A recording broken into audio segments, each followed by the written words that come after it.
vueltas a la cabeza con una serie de versículos que contienen una palabra que cuando la busqué en la Biblia me quedé sorprendido porque no me imaginaba que hubiera tantos versículos con esa palabra. ¿Qué palabra podrá ser?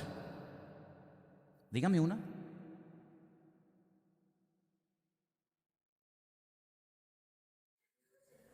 Y dijo el Señor, no es esa. ¿Cuál podría ser? ¿Fe? No. No les oigo. ¿Obediencia?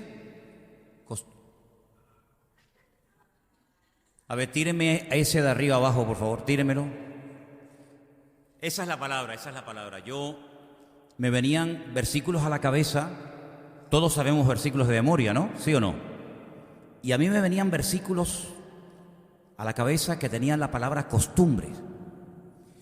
Y empecé a buscar, hace años me hicieron un buen regalo, lo agradezco profundamente, es una concordancia donde aparecen prácticamente todos los versículos de la Biblia por palabra, y busqué la palabra costumbre. Y me quedé realmente, les digo, sorprendido, porque hay cientos de versículos que hablan de la costumbre o de las costumbres. Ahora, cuidado, también tengo que decir que no siempre la palabra costumbre aparece con la connotación que yo le quiero dar esta tarde. Porque, por ejemplo, dice que una vez una chica le dijo a su padre, padre, perdone que no me levante, pero es que estoy con la costumbre de las mujeres. Y yo no voy a hablar de la costumbre de las mujeres, créanme. No tengo intención de hablar de eso. Derech Anashim, el camino de las mujeres en hebreo. Ya sabe una palabra en hebreo cómo se dice eso, ¿ok? Sino que yo lo que quiero hablar es acerca de esas costumbres, de esos hábitos, de esas mañas que todos tenemos, que en algunos casos son buenas costumbres. No todas las costumbres son malas. Pero la Biblia habla mucho acerca de las costumbres que hemos heredado, que no han pasado tal vez por el filtro de la palabra y que pueden ser costumbres que no son buenas tenerlas. Y es más, vamos a ver en esta tarde, con una lista de versículos que he seleccionado, que a veces esas costumbres, sin darnos cuenta, se las podemos también enseñar o transmitir a nuestros hijos, incluso hasta a nuestros nietos. ¿No han oído ustedes la expresión a veces cuando dice, oye, es igualito al padre, igualito al abuelo, es que, oye, calcado? Bueno, pues esa costumbre de llorar todos también la hemos tenido, ¿sí o no? Pero ese llanto es diferente. Ese llanto es como de un gatito. ¿Y no tendrá hambre? ¿Ves? ¿No te digo yo? Ok. Vamos al primer texto. Les dije antes de comenzar el culto a los que estuvieron que leyeran con tranquilidad el capítulo 18 de Levítico. Vamos a Levítico 18, por favor. Es que a mí, de verdad, este tema me apasiona, porque nuestra vida es un cúmulo de costumbres, tan enraizadas, tan interiorizadas en nosotros, que a veces ni nos damos cuenta que tenemos esas costumbres, esas mañas, esas tendencias. Bueno, todo el capítulo de Levítico es un capítulo que advierte acerca de cuidado con adoptar, cuidado con tener costumbres de esos pueblos que estaban en aquel momento allí y que podían contaminar al pueblo. No se puede hacer esto, no se puede hacer lo otro, no imiten la promiscuidad sexual ni las barbaridades que estos pueblos cometen. Y al final del capítulo, aparece este versículo, el 30, y dice así: guardad pues mi ordenanza, no haciendo las costumbres abominables que practicaron antes de vosotros, y no os contaminéis en ellas. Lo firma yo, el Señor vuestro Dios. Cuando el pueblo de Israel iba a entrar a la tierra prometida, el Señor les advirtió que ese país no estaba desierto, que ese país estaba habitado por gente muy mala. Estaban los filisteos, los amorreos, los cananeos, los jebuseos, en fin, un montón de naciones, y cada una tenía sus costumbres. Habían pueblos que tenían la costumbre de quemar a sus hijos al fuego y presentarlo a sus dioses como sacrificio. Y para ellos era normal. Estudien ustedes, por ejemplo, qué sacrificios presentaban los aztecas, los mayas, los incas, y se van a quedar sorprendidos. Las costumbres que para ellos eran normales, pero que hoy en día serían auténticas salvajadas, auténticas barbaridades, ¿verdad? Había costumbres, en aquellos tiempos había pueblos que tenían la costumbre de ofrendar, no hijos a sus dioses, pero excrementos humanos, algunos de sus divinidades, y para ellos era normal.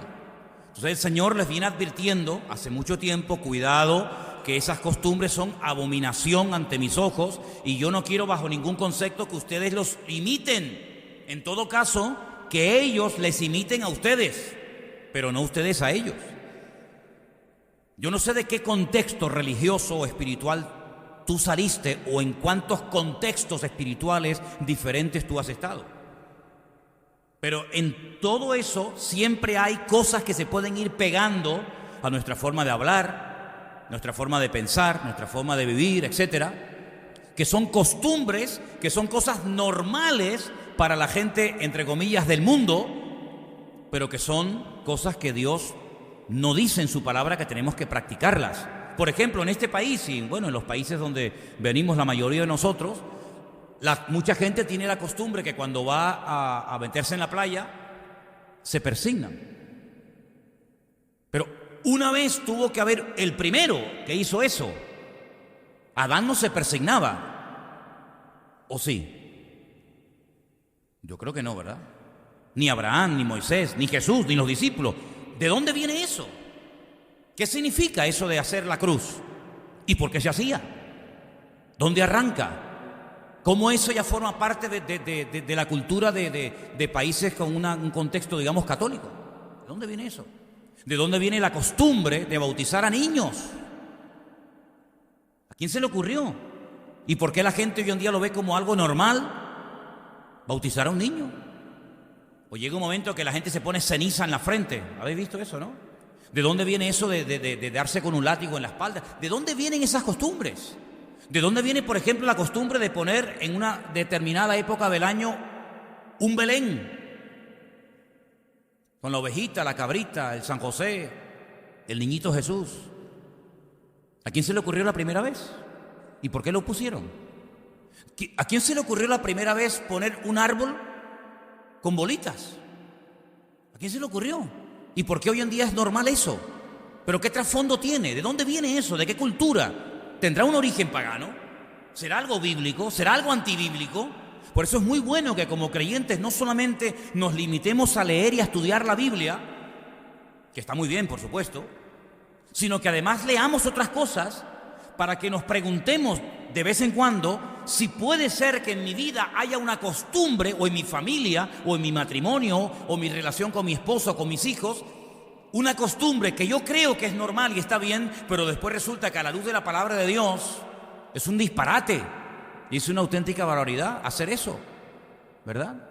Entonces el Señor le dice: cuidado, que cuando ustedes entren a Canaán, allí hay gente que tienen dioses, que tienen un régimen alimenticio diferente al vuestro, que tienen otra cultura, otro idioma, otras costumbres. Y el Señor dice: y todas esas naciones, sus costumbres, para mí son abominación. Por lo tanto, no las imiten, no las tomen como parte de su cultura, porque no tiene nada que ver con eso. Segunda de Reyes, capítulo 17, dice que al final, lamentablemente, se mezclaron, y fíjate lo que ocurrió. Segunda de Reyes 17, del 34 en adelante. Hasta hoy hacen como antes. Ni temen a Dios, ni guardan sus estatutos ni sus ordenanzas, ni hacen según la ley y los mandamientos que prescribió el Señor a los hijos de Jacob, al cual puso el nombre de Israel, con los cuales el Señor había hecho pacto y les mandó diciendo: no temeréis a otros dioses, ni los adoraréis, ni les serviréis, ni les haréis sacrificios.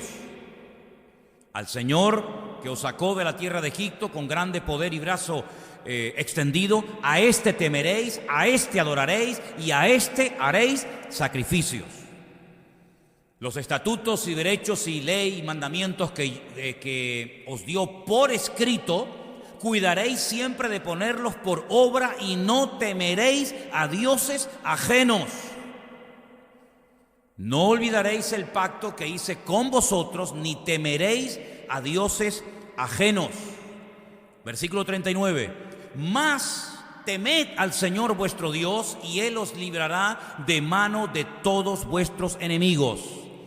Pero ellos, escuchen, no escucharon, antes hicieron según su costumbre antigua. Y termino con el 41. Así temieron al Señor aquellas gentes y al mismo tiempo, ay amigo, ahí que comenzaron a mezclar. Temían a Dios, pero al mismo tiempo sirvieron a sus ídolos y también sus hijos y sus nietos, según como hicieron sus padres, así hacen hasta hoy. Al final, todos ustedes saben perfectamente que cuando entra el pueblo de Israel en Canaán, adoptan las costumbres paganas y abominables de esos pueblos, las van traspasando de padres a hijos y al final adoraban a Dios, pero al mismo tiempo adoraban a Baal. Y adoraban un poquito al Dios de Abraham, de Isaac y de Jacob, pero también adoraban a Quemos y a Milcón y a Astoret y a tantos, ¿verdad? Y mezclaron. Y yo hablaba esta mañana en el puerto de la Cruz acerca de la importancia tan grande que le da el Señor, que utiliza elementos, como vamos a verlos ahora, para que el pueblo entienda que en el mundo espiritual las mezclas no están permitidas. Por ejemplo, se les decía a los agricultores, y uno puede decir, pero qué ley más tonta, ¿no? No, era una forma objetiva de que ellos se dieran cuenta de que Dios odia, no soporta, no permite, no tolera las mezclas. Y entonces, cuando iban a sembrar un campo, les prohibía el Señor a su pueblo que sembraran dos cosas en el mismo campo, cosa que es muy común y es muy habitual. ¿Cuántas veces hemos visto una plantación a lo mejor de maíz y tú ves que entre una espiga y otra, en ese terrenito pequeño que queda entre surco y surco, pues aprovechan y siembran papas o siembran cualquier otra cosa? Y es normal, ¿no? Siembran papas y siembran maíz en el mismo terreno. Eso en la Biblia estaba y está prohibido. ¿Para qué? Para que ellos se mentalizaran de que no se pueden mezclar las cosas. Claro, y si no eras agricultor, pues todos nos vestimos, sean hombres o sean mujeres. Bueno, pues el Señor decía, nunca mezclen prendas de diferente material. Hasta el día de hoy. Si llevas una camisa de algodón, no te puedes poner un pantalón de lana. Si te pones un jersey de lana, no te puedes poner un pantalón de lino. Es decir, van siempre de un mismo material.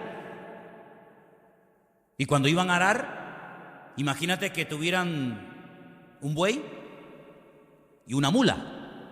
Y entonces quieres ponerle yugo y arar con los dos para hacer más rápido el trabajo y más profundo, pues no se podía, se prohibía. Y de ahí Pablo le dice, no os unáis en yugo desigual. Si tienes un buey, úsalo, pero no me mezcles el buey con el asno, o una vaca con un burro, con un camello, ¿no? Sino que tiene que ser un solo animal. Y eran diferentes formas de que el pueblo de Israel interiorizara de que no se puede mezclar las cosas. Y lo natural era un reflejo de lo que no se podía hacer en el mundo espiritual. De ahí que Pablo diga, ¿qué comunión tiene la luz con las tinieblas o Cristo con Satanás? O con Belial, ¿verdad? Entonces, hay costumbres de los pueblos que son normales, que son ya parte de la cultura o de la incultura, más bien yo diría, o son parte de la tradición de los pueblos, que están ya tan arraigadas en la cultura de ese pueblo, de esa ciudad o de ese país, que cualquiera se atreve a decir algo en contra de esa cultura. Yo me acuerdo cuando era niño, aquí hay muchos venezolanos y me podrán recordar, pero yo tengo muchos recuerdos de mi infancia en Venezuela, y yo recuerdo que no sé dónde ni cuándo, pero yo me acuerdo que de niño me llevaban a una fiesta donde todos se vestían de demonios, de diablos, con cuernos.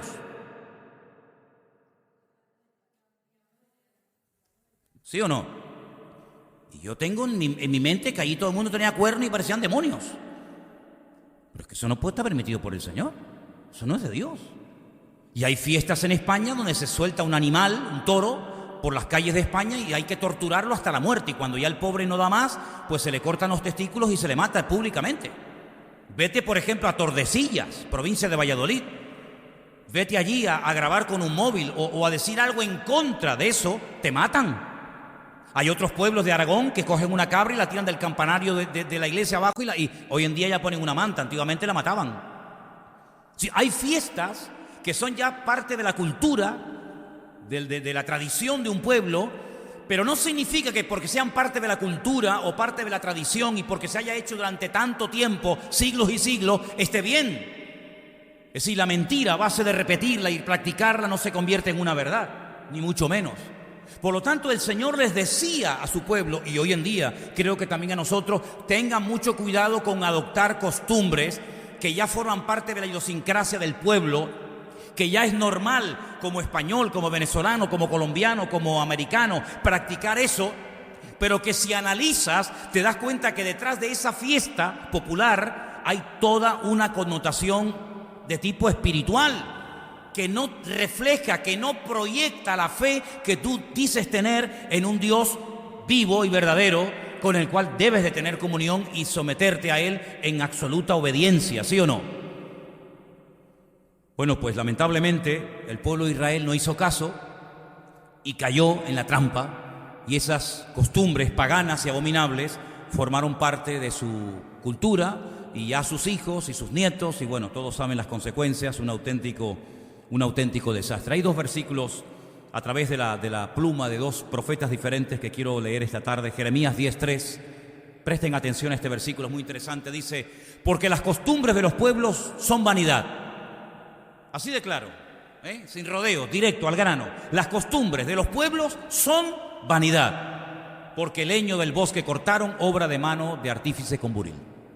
Así de claro, no hay opción a réplica. El segundo es Ezequiel 11:12 y dice, también de una forma muy directa y contundente: y sabréis que yo soy el Señor, porque no habéis andado en mis estatutos, ni habéis obedecido mis decretos, sino que según las costumbres de las naciones que os rodean, habéis hecho. Es decir, en vez del pueblo llevar una vida en orden, en obediencia, en santidad, y ser un pueblo atractivo que no se deja contaminar, ni mangonear, ni influenciar por las costumbres paganas de esos pueblos que le rodeaban, fue todo lo contrario. Ellos se contaminaron y terminaron prostituyéndose espiritualmente hablando, y terminaron adorando a lo que nunca hay que adorar, porque el Señor era categóricamente muy directo y decía: esto bajo ningún concepto se puede hacer. No, pero es que esto lo hizo la abuelita, esto lo hemos hecho toda la vida. Hombre, por favor, ¿cómo vamos a dejar ahora de hacer esto? Y hay gente que tiene hasta miedo de romper una tradición, hasta miedo de no practicar algo que en ese pueblo se ha celebrado toda la vida, por miedo a lo que te pueda pasar. Mira, yo solamente te digo algo: cuando tú te tomas en serio tu relación con el Señor, no tienes que tener miedo de que te pase nada malo, sino lo que tienes que tener es temor de Dios, respeto a Dios. Y si por no practicar algo pagano, que yo sé que es pagano, que no está en la palabra de Dios, que incluso no le agrada al Señor, por no practicar eso, te pones en contra amigos, vecinos o familiares, pues oye, bendito sea Dios, pero procura siempre que el Señor esté contento y que le agrade todo lo que tú hagas, todo lo que tú creas y todo lo que tú practiques a lo largo de tu vida. ¿Cuántos dicen amén?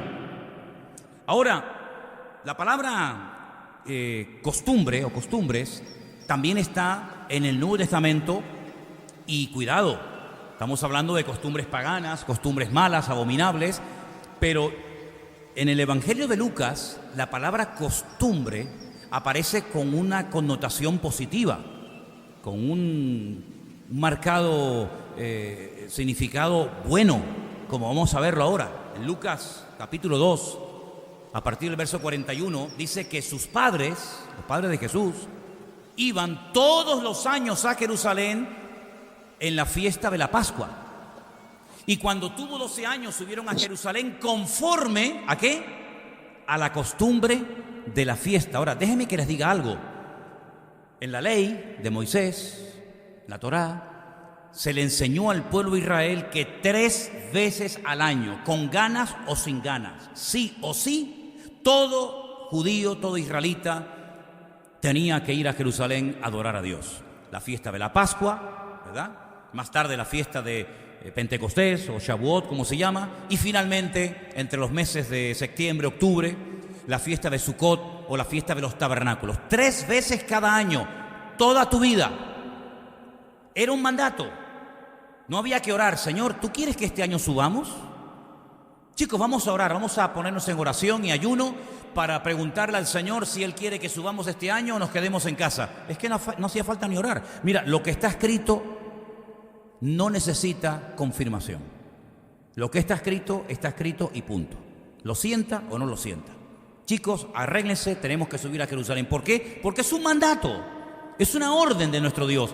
Pero no actuaban, en este caso sus padres, simplemente porque hay que subir y punto, de una forma, digamos, religiosa, impuesta, sino que dice que ya para ellos era una costumbre subir. Qué bonito, ¿no? Cuando ya para nosotros es una costumbre saludarnos. No, es que la Biblia dice que hay que saludarnos. Y la Biblia dice, y hay que amar, sí, pero aparte de un mandamiento es que ya es una costumbre. Amarnos, perdonarnos, preocuparnos los unos por los otros, ya forma parte de nuestra forma de ser. Ya no es algo que me tiene que decir, oye, que la Biblia dice que hay que orar. Sí, yo sé que hay que orar, pero no te preocupes, no hace falta que me lo digas, porque aunque la Biblia no lo dijera, yo voy a orar, porque ya estoy acostumbrado a hablar con mi Señor todos los días. Oye, que la Biblia dice que hay que leer y escudriñar las Escrituras. Es un mandato, sí, pero es que mi relación con Dios no va por mandatos. Es decir, si me lo manda lo hago y si no me lo manda no lo hago. No, es que mi relación con Dios está por encima de los mandamientos. Incluso Pablo llega a decir que la ley no se escribió para el justo. Al justo no hay que decirle, oye, ponte a orar, ponte a leer la Biblia, pórtate bien, perdona, tienes que amar. Dice, al que tiene comunión con Dios no le hace falta ni Biblia. Y usted dice, hermano, ¿usted sabe lo que ha dicho? Sí. Abraham no tenía Biblia y era amigo de Dios. Y estaba dispuesto a sacrificar y a degollar a su propio hijo y nunca leyó la Biblia. Y nunca tuvo pastor. Y nunca habló en lenguas. Y nunca fue a ninguna iglesia. Pero cuando Dios le hablaba, él obedecía. ¿Y qué Biblia tenía su hijo Isaac? ¿Quién era el pastor de Isaac? ¿Cuándo se bautizó Isaac? ¿Qué era? ¿Pentecostal? ¿Metodista? ¿Anglicano? ¿Luterano? No. Era el Dios de Abraham, era el Dios de Isaac, era el Dios de Jacob. ¿Cómo sabía José que no se podía un hombre acostar con una mujer casada si nunca había leído la Biblia? Si la Biblia no se había escrito ni una letra. Moisés ni había nacido. Pero sin embargo él cuando está en Egipto y él nunca conoció a Moisés y nunca leyó la Torá, nunca leyó la Biblia, él sabía que aquello no se podía hacer. ¿Cómo sabía José lo que se podía y lo que no se podía hacer? ¿Cómo lo sabía? Porque cuando uno tiene relación con Dios, no hace falta que uno lo lea. Es que la comunión con Dios te indica lo que está bien y lo que está mal, ¿sí o no? Cuando el Señor le dice a Noé, apárteme tantos animales limpios y tantos animales inmundos. ¿Y cuáles son los limpios y cuáles son los inmundos? ¿Dónde lo pone? Es que ellos tenían tal comunión con el Señor, tal relación con Dios, que no necesitaban depender de un libro. Ay, te perdono, mira, te perdono porque está escrito, porque si no estuviera escrito no te perdonaba. ¿Sabes que ese perdón no sirve para nada? Porque no actuamos de una forma religiosa. Tengo que orar, porque claro, como la Biblia dice que tengo que orar, y si no pusiera la Biblia que hay que orar, ¿orarías? Y si no pusiera la Biblia que hay que leer la Biblia, ¿la leerías? Y si no pusiera la Biblia que hay que amar, ¿amarías? ¿Te das cuenta cómo la Biblia es una instrucción maravillosa? Pero cuando uno tiene una comunión tremenda con el Señor, aunque estuvieras en una cárcel el resto de tu vida y nunca más pudieras volver a leer la Biblia, tu comunión con el Señor y el Señor contigo te mostraría y le daría el Espíritu Santo testimonio a tu espíritu de lo que está bien y de lo que está mal. ¿Cuántos dicen amén?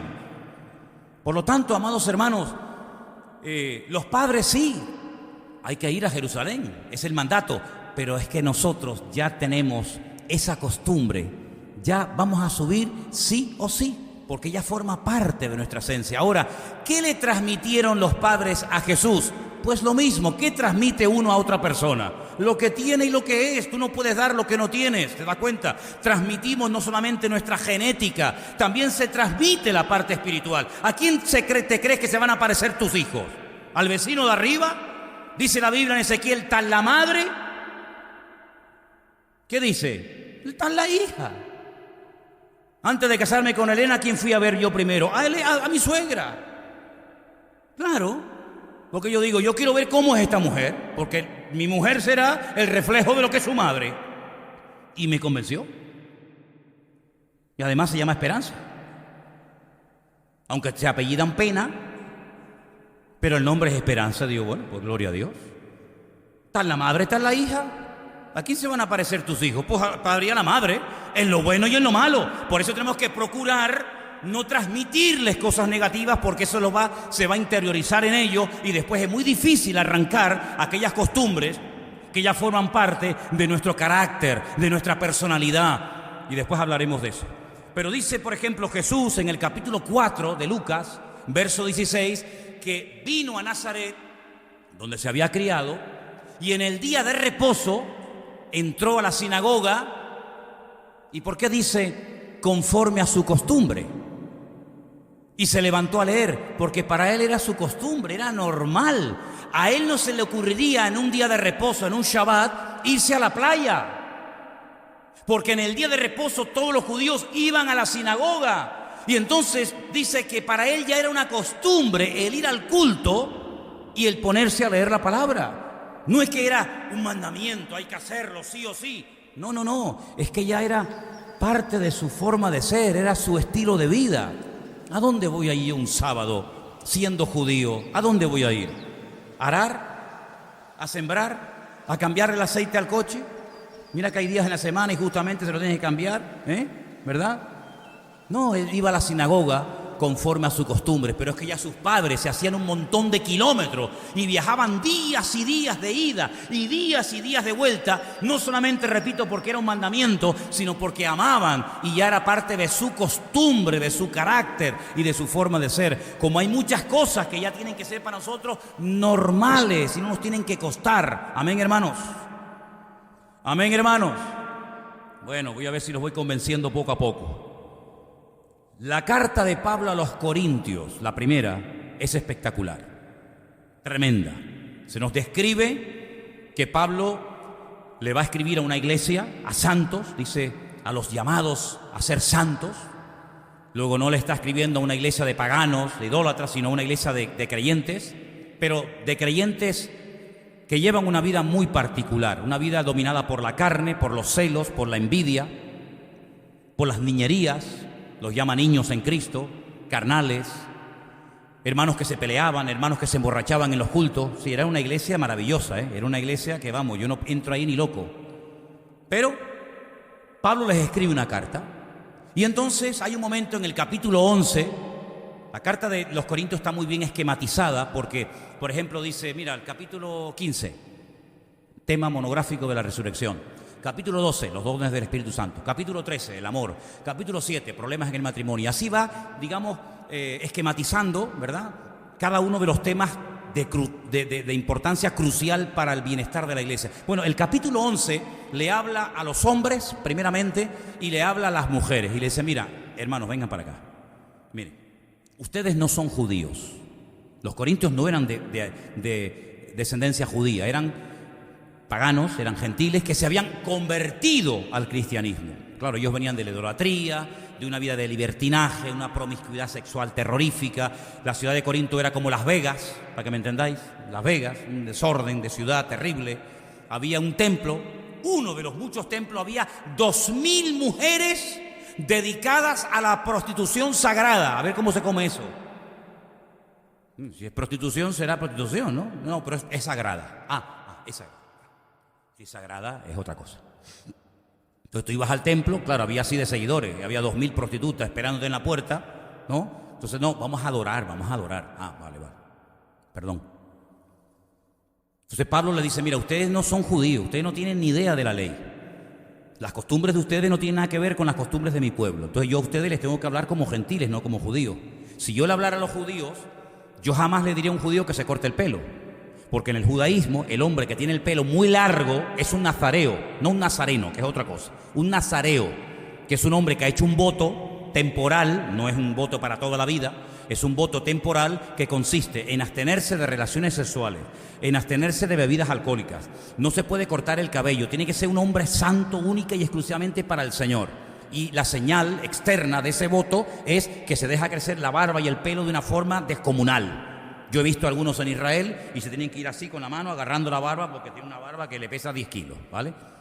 Pero como ustedes no son judíos, yo a ustedes no les puedo hablar como judíos. Entonces en vuestra cultura, como gentiles de procedencia de Corinto, un hombre con el pelo excesivamente largo es una vergüenza.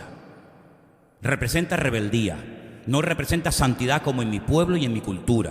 Entonces Pablo no está extrapolando su cultura, él no quiere judaizar a los corintios, él lo que quiere es que sean creyentes, cristianos, que alaben al Señor, no que se vistan como nosotros, que hablen como nosotros, que es lo que hacen muchos hoy en día, que se van a Israel y se vienen con el kipá, con el shofar, con el talí, con no sé qué, no cuánto, y se aprenden 4 palabras en hebreo y ya mañana no saben si son judíos, hebreos, japoneses o chinos.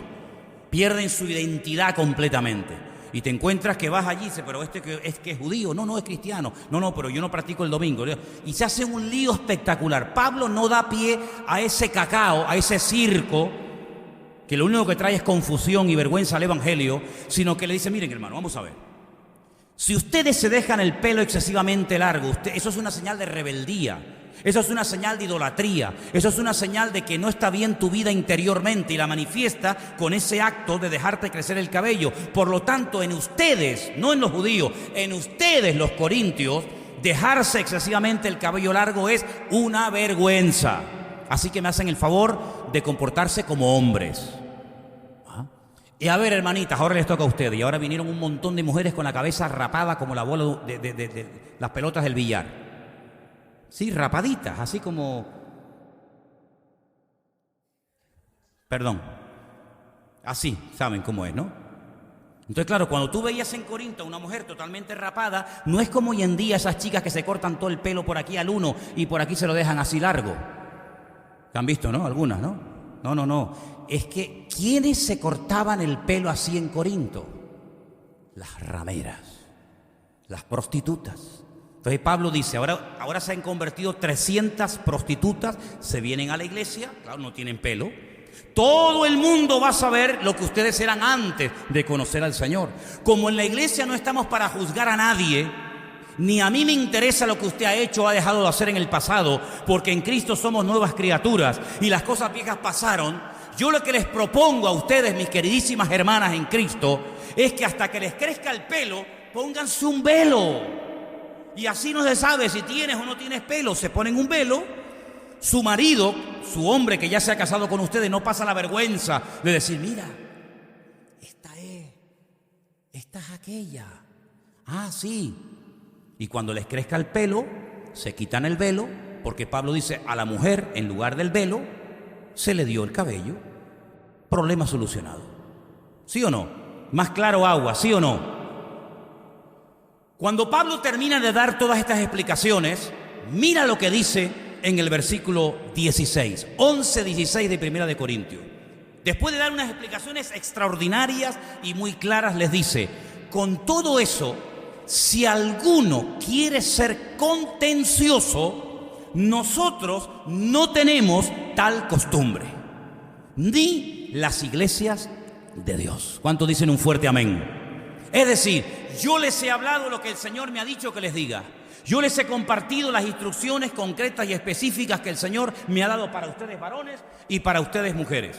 Pero si alguno se quiere poner a cuestionar y se quiere poner a discutir, no, porque yo no lo siento, yo no lo veo, yo no estoy de acuerdo con eso, a mí no me gusta eso. Nosotros, dice Pablo, nosotros no somos de los que nos gusta discutir. Dios no nos ha llamado a pelear. Dios no nos ha llamado a discutir, no es nuestra costumbre como pastores, como siervos de Dios, ser contenciosos, ni nosotros ni en nuestras iglesias. Fíjate, hermano, lo importante que era Pablo no discutir de cosas de la Biblia. ¿Cómo te vas a poner a discutir con cosas de la Biblia con otro creyente o con un inconverso? No, que esto no es un parlamento, esto es otra cosa completamente diferente. Pues Pablo le decía a Timoteo, mira, si en la iglesia viene alguien, por muy anciano, por muy obispo, por muy reverendo que se llame, y viene a discutirte sobre genealogía, y viene a discutirte sobre cuestiones de la ley, dice, evítalo, no te metas en esos rollos. Sin embargo, hay gente que le gusta enredar y le gusta discutir. Pastor, ¿y usted piensa que los que no hablan en lengua se salvan, se pierden, la salvación se pierde, no se pierde? ¿Cuándo nos vamos? ¿Antes, después, durante la tribulación? Nosotros no estamos aquí para eso. No me haga perder el tiempo con eso. Usted quiere aprender correctamente, bien, pero discutir, Pablo dice, no somos de los que discutimos, no tenemos esa costumbre, y esa costumbre la tenemos que tener entre nosotros, porque hay gente que le gusta enredar y te hacen perder el tiempo, y vienen a discutir y a cuestionar lo que dice la Biblia. Lo que dice la Biblia lo coge o lo deja, no es para negociar con Dios. ¿Te das cuenta, sí o no? Entonces Pablo dice, no es nuestra costumbre en nuestras iglesias. Y dicho sea de paso, y en esta iglesia tampoco es nuestra costumbre. Me acuerdo que hace años me llamó Juan, hermano Juan de Buenavista, estaba en la iglesia del Puerto de la Cruz, en la puerta, y me llama y me dice, oye, mira, te llamo porque estoy aquí en la puerta de la iglesia y ha venido un matrimonio de vacaciones de la península y estaban aquí viendo el cartel y me está preguntando cuándo son los cultos. Y le digo, mijo, pues dígaselo, ¿para qué me llama a mí? O sea, ahí lo pone en el cartel. No, pero es que me están haciendo una pregunta y no sé qué decirles. Y yo pensé que le estaban preguntando de la marca de la bestia, de la Magedón, o algo así profundo. Y me dice, digo, ¿qué te están preguntando, Juan? Es que me están preguntando que de qué denominación somos. Digo, no, eso no pierdas el tiempo en eso, Juan, olvídate.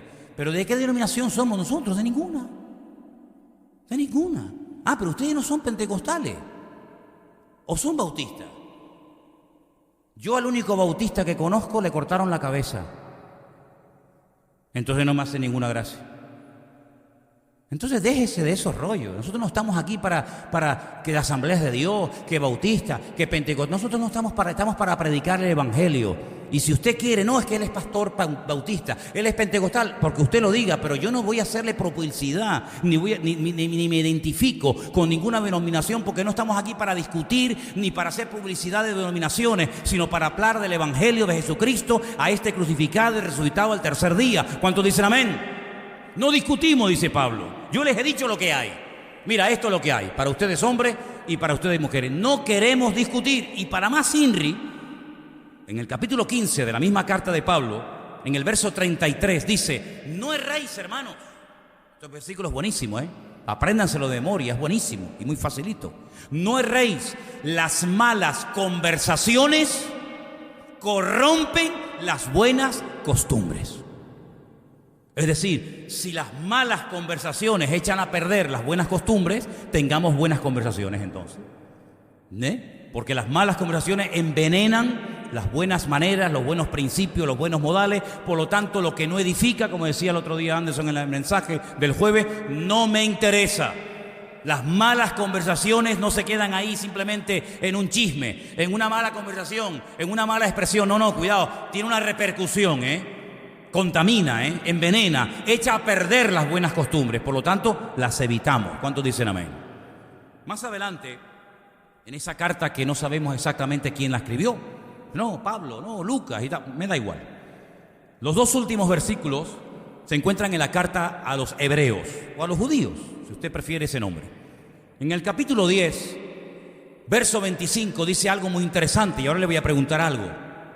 No dejando de congregarnos, como algunos tienen por costumbre, sino exhortándoos, y tanto más cuando veáis que aquel día se acerca. ¿Por qué el autor de esta carta específicamente a estos hermanos les dice eso? Porque si ellos no tenían el problema de dejar de congregarse, no tiene ningún sentido que a gente que sí o sí se congrega le digas, hermano, no deje de congregarse. Pero hermano, es que no sé por qué usted me dice eso, si yo soy de los que me congrego. Es decir, ¿no será que les dijo a estos hermanos, hermanos, no cojan la manía, no cojan la costumbre, la tendencia de no congregarse como ya algunos tienen por costumbre? ¿No será más bien que le dijo esto porque ya en algunos era costumbre no congregarse? Todo lo que está en la Biblia, cuando el Señor dice perdonaos a una iglesia, cuando le dice a aquellas dos hermanas que tienen un nombre horrible, Evodia y Síntique, madre mía, qué nombre, bueno, Evodia, Síntique, que sean de un mismo sentir, si se llevaran bien, no tiene sentido darles tal exhortación. Si se perdonan, no tiene sentido decir perdónense. Si se amaban, no tiene sentido decirle ámense. Si se congregan, no tiene sentido ordenarles que se dejen de congregar. Por lo tanto, había una costumbre, una fea costumbre, y era que no se querían congregar. Ahora, yo soy consciente, y estoy de acuerdo, que hay personas que no se congregan porque no pueden, o porque en su lugar donde viven no hay iglesia, o porque a lo mejor lo que hay pues no es una sana doctrina, no es conveniente que te reúnas y te congregues en esa iglesia con tu marido, con tu esposa y con tus hijos, porque van a recibir una enseñanza distorsionada que no es buena, y entonces te abstienes y bueno, ya el Señor te alimentará por otra vía, ¿verdad? Eso es una cosa. Y otra cosa son los que pudiendo congregarse, no quieren congregarse. El congregarse, hermanos, es un privilegio. ¿Cuántos lo creen? Es un privilegio el poder congregarme en una iglesia y poder tener hermanos y que mis hijos se críen en una escuela dominical con otros amiguitos, con otros niños, y que podamos tener un pastor y podamos tener reuniones de mujeres y podamos tener campamentos y podamos tener retiros y podamos tener reunión de jóvenes. Es una bendición. Y el autor de esta carta dice, hermano, valoren lo que tienen, no dejen de congregarse como lamentablemente ya algunos lo tienen por costumbre. Pero así como yo creo que hacía falta ese llamado, esa exhortación, miren lo que les dice a continuación en el capítulo 13, versículo 5. Vuestras costumbres sean sin avaricia.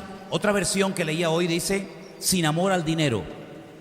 Contentos con lo que tenéis ahora, porque el Señor dijo, o Él dijo, no te desampararé, ni te dejaré. Es decir, así como yo creo que fue necesario un tirón de orejas y decirle a algunos hermanos, hermano, por favor, no haga eso, hombre, no se deje de congregar, creo que también fue necesaria esa exhortación, porque ya había en la iglesia hermanos que hacían las cosas pero movidos por amor al dinero, por avaricia. Y la Biblia dice que la raíz de todos los males es el amor al dinero. Yo preguntaba esta mañana y pregunto esta tarde, ¿el dinero es malo? Luego, si no es malo, es bueno. ¿El dinero es bueno? No, el dinero es buenísimo. ¿El dinero es buenísimo? Hombre, el dinero es buenísimo. Es buenísimo.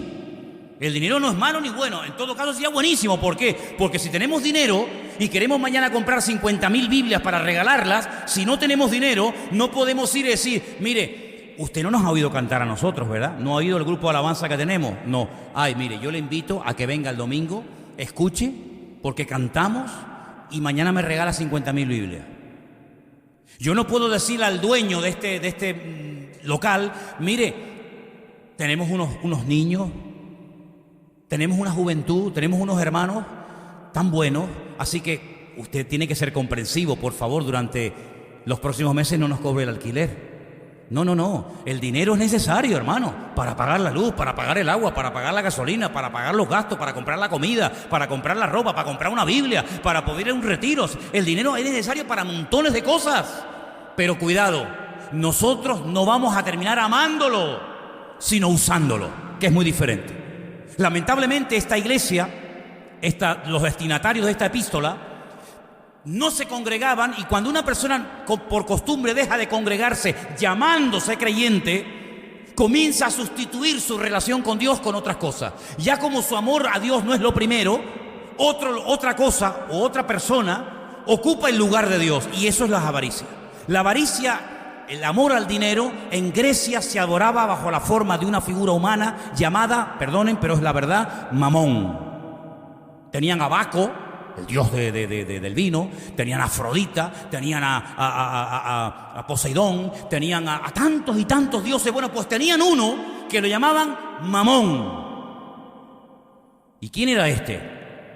El dios del dinero.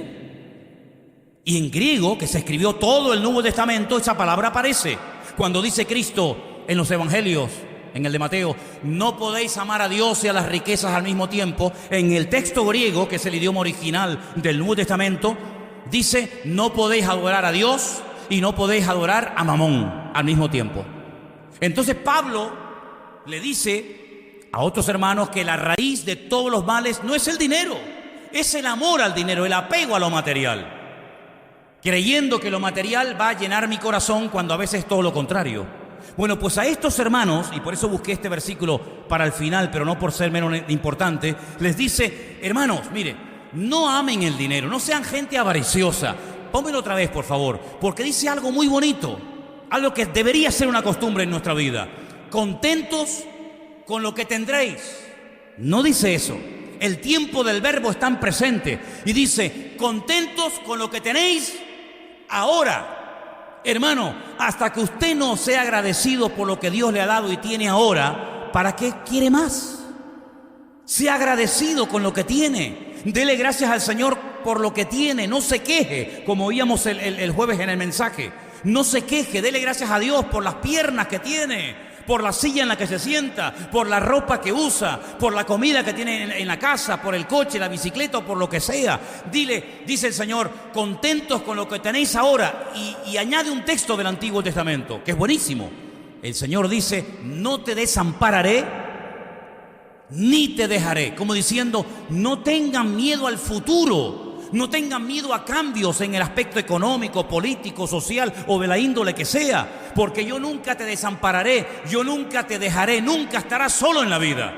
Y todos estos versículos donde aparece la famosa palabra costumbre, se habrán podido dar cuenta a estas alturas del mensaje que hay costumbres que hay que desterrar de nuestra vida, costumbres que no están bien que las cultivemos, y mucho menos transmitirlas a nuestros hijos y a nuestros nietos, y costumbres que son buenos tenerlas.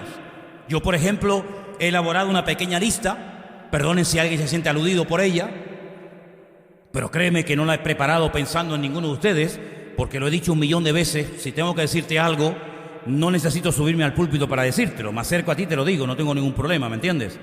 Yo he preparado una lista pequeña, pero creo que muy importante, de buenas costumbres que deberíamos de tener todos. Por ejemplo, ser puntuales a la hora de venir a la iglesia. ¿Es una buena o mala costumbre? Buena, ¿no? Pues sí es buena.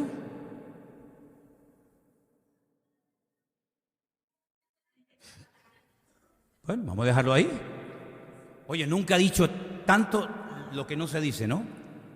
Una buena costumbre es decir, miren hermano, si hay algo que yo puedo hacer o colaborar en la iglesia y entra dentro de mis posibilidades y de mis conocimientos, cuenten conmigo. ¿Buena o mala costumbre?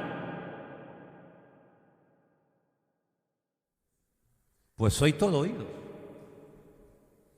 Una buena costumbre es levantarte por la mañana y antes de liarte y que el teléfono, que si fulano, que si mengano, que si el colegio, que si el perro, que si el chiquillo. Es decir, yo tengo por ejemplo un librito que me compré en Israel así chiquitito de los Salmos, y yo cuando paseo a mi pastor, pues yo me voy y me llevo mi librito y yo me leo con mi pastor los Salmos. Entonces una buena costumbre es levantarte por la mañana y leerte un par de salmos de la Biblia. Darle de comer al espíritu, no solamente a la panza, darle de comer a tu alma, a tu espíritu. Oye, y arrancar el día, pues Señor, gracias por este día. Y mire, lo bueno de la oración, y el otro día lo estaba pensando, que la oración tiene una estructura tan maravillosa que se puede hacer en cualquier momento, a cualquier hora y de cualquier forma. No es como por ejemplo el fútbol, ¿no? El fútbol hace falta, yo me acuerdo cuando éramos pibes que poníamos 2 piedras, 2 bolsas de mochila, pero bueno, tienes que tener una portería. La oración, ¿qué hace falta? Nada. Puedes orar en el coche, en la guagua, de pie, sentado, durmiendo, en la cárcel, en un avión, en un barco, en un submarino, en bicicleta.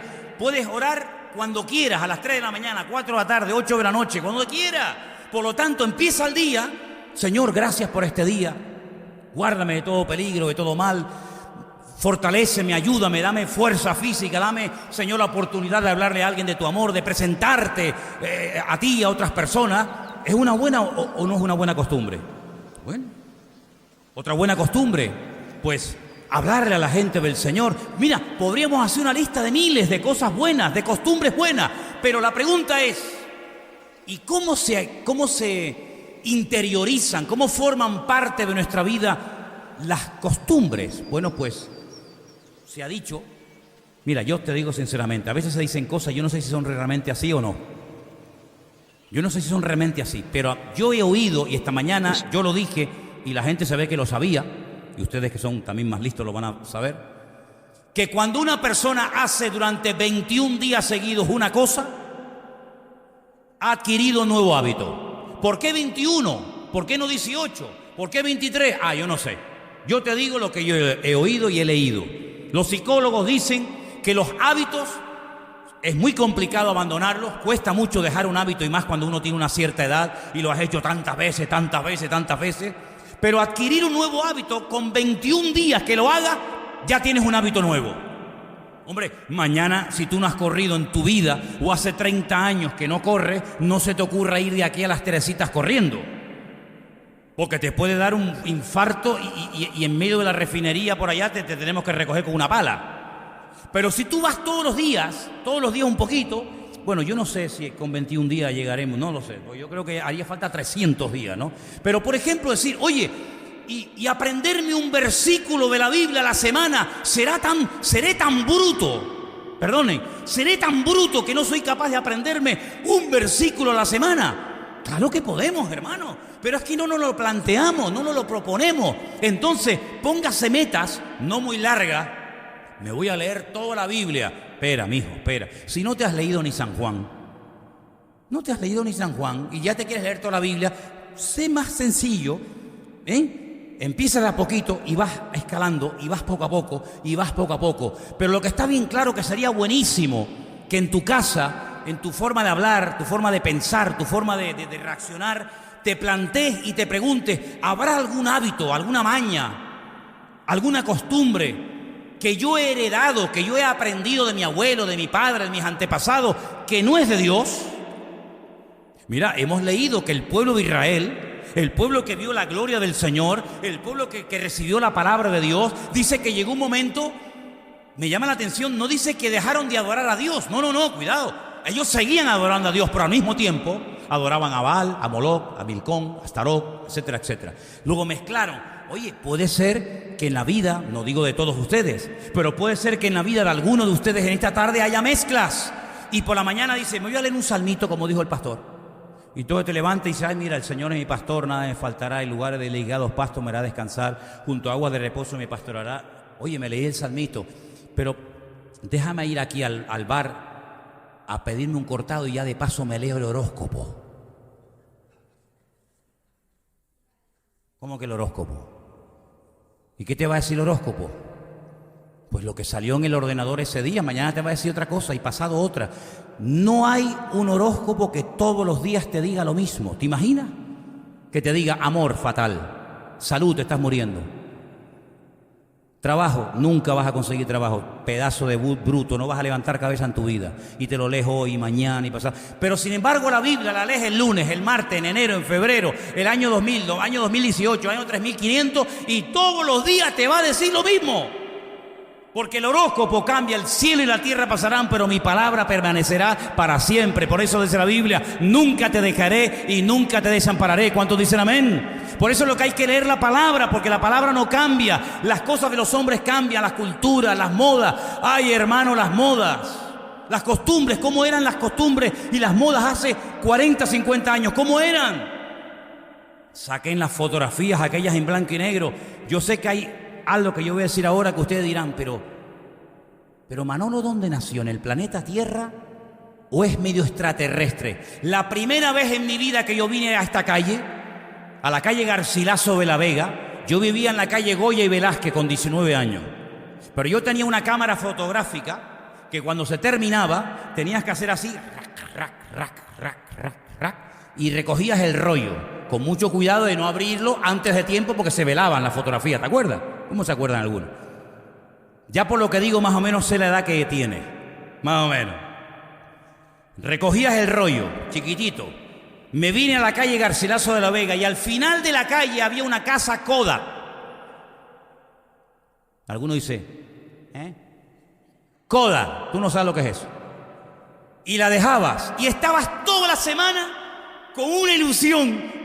Ya, habrá salido aquella que me hice en el monte, habrá salido aquella de la chiquilla, y estabas toda la semana pendiente y cuando llegabas abrías el sobre y mirabas, ya, esta salió torcida, ya, qué rabia, esta me salió el pelo para allá, esta, y una ilusión, una semana esperando la foto y luego no salía la que tú querías. Y algunos dirán, pero ¿cómo que una semana? Pues si yo tengo el móvil, hago así, digo, no, esta no me gusta, para atrás, otra, ya, así, asado, ¿verdad? No, pero es que en aquellos tiempos era así, en aquellos tiempos tenías que esperar. Y cuando abrías la máquina y el carrete y no se había recogido, las perdías todas por bobo. Las modas. Yo veo las fotografías de cuando yo hice la primera comunión, de almirante de la Marina, entorchado por todos los lados, parecía, vamos, ni Juan Carlos, el rey de España. Impresionante en Venezuela, mis zapatos blanquitos, todo blanco, capitán de la Marina mercante, algo alucinante. Y los peinados de mi madre, unos peinados así, 200 kilos de laca, así, Le metías la mano así y te podías encontrar ahí adentro cualquier cosa que te encontrara. Pantalones de campana, alucinante, algo increíble. ¿Quién se viste hoy en día así? Era la costumbre, era la moda en aquella época. Estuve ahora, ayer y antes de ayer estuve en Las Palmas, fui a ver a mi madre. Y todo en un complejo turístico en la playa del Inglés, en Maspalomas, todo solamente de homosexuales. Me senté en un paseo que pasa por debajo de un hotel y va a parar a las dunas de Maspalomas. Si no conté 20 parejas de mariposones, fueron pocas. Eso era impensable en aquella época. Le tirábamos piedras, les escupíamos, les insultábamos a los mariposones, íbamos a por ellos. Pero hoy en día ellos vienen a por ti y como te descuides, hasta preñado te dejan. ¿Te das cuenta cómo cambia la vida? ¿Cómo cambian las cosas, hermano?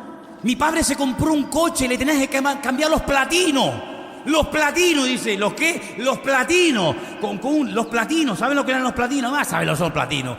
Los platinos se tenían que cambiar. Una cosa increíble. ¿Qué te parece? Un SEA 850 que entraba mi madre, mi abuela, que era así en aquella época, yo y mi padre, y arriba en la maleta del 600 metíamos pero unas maletas terribles, y éramos los más felices del mundo. Hoy en día vergüenza te daría ahí con el cacharro ese por la calle, pero en aquella época presumías de tener un 600. ¿Te das cuenta cómo ha cambiado la vida? ¿Te das cuenta? En mi época, en la iglesia en la que yo me convertí, esto era ciencia ficción, era Walt Disney. Esto era para los americanos. Nosotros teníamos un libro, el Ignario. El Ignario, no había más esto. Después vinieron las transparencias. ¿Te acuerdas, Priscila? Priscila era la que ponía, la niña de las transparencias le llamábamos. Era una cosa de plástico que se ponía y entonces tenías que hacer así, pero cuidado, no lo toques mucho porque se te quedaba el dátil pegado, se te quedaba ahí y entonces salía un cacho de moco, una terrible en la pantalla y dice, ya, yo quita eso que se ve y tal. ¿Cómo ha cambiado las cosas? ¿Te das cuenta? ¿Te das cuenta, hermano?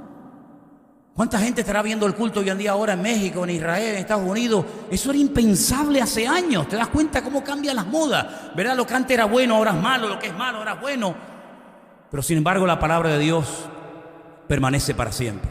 Por eso, qué bueno sería decir, Señor, yo solamente me voy a esforzar por aprender y por tener en mi vida solamente costumbres de la palabra, costumbres de la Biblia, orar, perdonar, congregarme, escudriñar las escrituras y todo lo que no tenga que ver con el Señor, sino con paganismo y con cosas raras, no me interesa, porque yo y mi casa serviremos al Señor. ¿Cuántos dicen amén? Pero es un esfuerzo que tenemos que hacer. Entonces, ponte una meta. ¿Hoy qué día es? 2 de junio, 3 de junio. Fíjate tú. En el año 67, un día 7 de junio, a mí me pilló el terremoto en Chacao. Así que estoy a 4 días de aquel terremoto terrible ahí en Caracas. Pues tú fíjate, si nosotros nos tomáramos en serio nuestra relación con Dios, si en 21 días yo puedo aprender cosas buenas y bonitas, pues empecemos. Empecemos esta noche. Antes de acostarte, dale un beso a tu mujer. Dice, Dios, dime otra cosa, Manolo, no hay algo más fácil. Yo qué sé. Dios, me sale algo más difícil, yo qué sé. Sí, dale un masaje en los pies, dale, yo qué sé, algo, yo qué sé. Pero hagamos nuestra parte, no dice la Biblia en cuanto dependa de vosotros. Pues, ¿a quién queremos agradar, hermano? ¿Al Señor? Pues ya está. Cuando usted se meta en el agua en las teresitas, aunque esté fría, no hace falta que se persigne. Yo no te dejaré ni te desampararé. No pasa nada. Además, si entras en la playa y te ahogas, te vas con el Señor, no pasa nada. Ya está, ¿qué problema hay? Tanto rollo, ¿no? Entras a jugar al fútbol, te persignas, ¿para qué? ¿Para qué te vas a persignar si el otro también se persignó? Entonces, ¿al Señor a quién le hace caso? ¿A este o al otro? Da igual. Confíen en el Señor, no sean supersticiosos, no tengan miedo. Pobres gatitos negros, qué manía con los dichosos gatos negros, viejo. Déjalos vivir también, no tengan miedo a nada ni a nadie, hermano. No vean al diablo por todos los lados. Yo no soy de esto de internet, a mí no me gusta esa vaina. Pero a veces veo en internet y no, porque el diablo. Y venga, el otro día le dije a Elena, mira esto. Era una iglesia, aquello era un circo. Y ahora le vamos a aplastar la cabeza al diablo. Y ahora la víbora. Y, hermano, dejaron a toda la fauna reptil muerta, mutilada. Déjese de diablo, hombre. Déjese de diablo. A mí no me interesa el diablo, a mí me interesa mi Señor. Entonces vamos a orar en esta tarde. Cierre sus ojos ahí donde está y dígale: Señor, quita las costumbres viejas, malas de mi vida, costumbres que no tienen nada que ver con la Biblia, tradiciones que no tienen nada que ver con la palabra de Dios, hombre. Y adoptemos, interioricemos en nuestra vida, nuestra forma de hablar, nuestra forma de comportarnos con los demás, con costumbres sanas, como decía el Señor, según la costumbre fue a la sinagoga. Tengamos costumbres buenas. Eche los temores fuera, no tenga miedo de nada ni de nadie. El Señor está con usted, le va a ayudar, le va a bendecir. Cambie su forma de hablar. Mira, hasta que no cambies el grifo, ¿sabe? Hasta que no cambie la forma de hablar, la cabeza no va a cambiar. No hay nada peor que decir una cosa con la cabeza o pensar una cosa con la cabeza y hablar otra cosa con la boca. Eso es enfermedad segura. Eso es una enfermedad segura. Por lo tanto, hermanos, esta semana tenemos una oportunidad maravillosa. Cambiemos. Dejemos que el Señor quite de nuestra vida costumbres, palabras, gestos, cosas que no son de Dios, Y vamos a parecernos cada día más al Señor. Y se puede, hermano, claro que se puede. No tengamos miedo de lo que va a pasar, estos cambios que están pasando. Bueno, hermano, el mundo va a ir de mal en peor. Yo sé en quién he creído, el Señor está conmigo, Él me va a cuidar y Él me va a proteger. Me da igual si tengo 20 años, 80, 90 o 200, me da igual. Él no envejece, Él no se cansa, Él no abandona. Por lo tanto, confía en el Señor, tenga la confianza absoluta de que el Señor está con usted. Que Dios me cambie costumbres de religiosidad. A veces hay gente que es muy religiosa, que no tiene nada que ver con ser espiritual. A veces hay gente que es mística, que no tiene nada que ver con ser espiritual. No confundamos las cosas. Y si nos enamoramos del Señor, yo estoy seguro que el Señor va a fluir a través de nuestra vida. No vamos a tener necesidad de tanto no, sino yo sé lo que a mi Dios le agrada y lo que no le agrada. Para eso le conozco. Te doy gracias, Señor, en esta tarde por tu presencia en nuestras vidas. Gracias por tu misericordia, tu paciencia, tu amor. Queremos cambiar, queremos que quites toda costumbre mala que tiene que ver con cosas que no son de Dios. Y queremos tener costumbres buenas, costumbres bíblicas, costumbres que glorifiquen al Señor. Nuestra forma de hablar, de comportarnos ante la vida.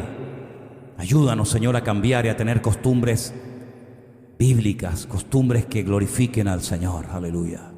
Gracias, Señor, porque con tu ayuda conseguiremos bendiciones grandes y con tu ayuda vamos a poder madurar y crecer, que es lo que en el fondo todos queremos y pedimos en esta tarde, en el nombre de Cristo Jesús. Amén.